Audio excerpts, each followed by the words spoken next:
రాష్ట్ర ముఖ్యమంత్రి రేవంత్ రెడ్డి తీసుకున్న రుణమాఫీ చారిత్రాత్మకమైన నిర్ణయమని ఎమ్మెల్యే మల్రెడ్డి రంగారెడ్డి చెప్పారు. ఆగస్టు 15 ముందే మొదలైన రుణమాఫీ 31,000 కోట్ల భారీగా నిధులు కేటాయించడం జరిగిందన్నారు. ఎన్నికల ముందు వరంగల్ రైతు డిక్లరేషన్ ప్రకారం ఏకకాలంలో రుణమాఫీ చేస్తున్నామన్నారు. వ్యవసాయ భూమి కలిగిన రైతు కుటుంబానికి 2 లక్షలు పంట రుణమాఫీ చేస్తామని వెల్లడించారు.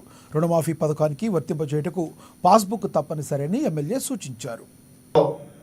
గౌడన్నల కోసం చేసిన కార్యక్రమం ఒక రాష్ట్ర కార్యక్రమం. అది కూడా ఇవన్నీ కూడా చేస్తుంటే పనికి మాలిన మాటలు మాట్లాడుతున్నటువంటి ఈ 10 ఏళ్ళు దోసుక తిన్న దద్దమ్మలకు మేము పత్రికల ద్వారా ఈరోజు చెప్తున్నాం.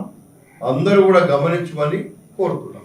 రేషన్ కార్డులు, పింఛన్లు, అదేవిధంగా మీకు ఈరోజు ఉన్నటువంటి పవర్ ఇస్తున్నాం, ఆ బస్సులో ఫ్రీ ఇస్తున్నాం. ఇంకా మహిళలకు కూడా ఇవ్వాల్సినటువంటి పథకాలు ఉన్నాయి.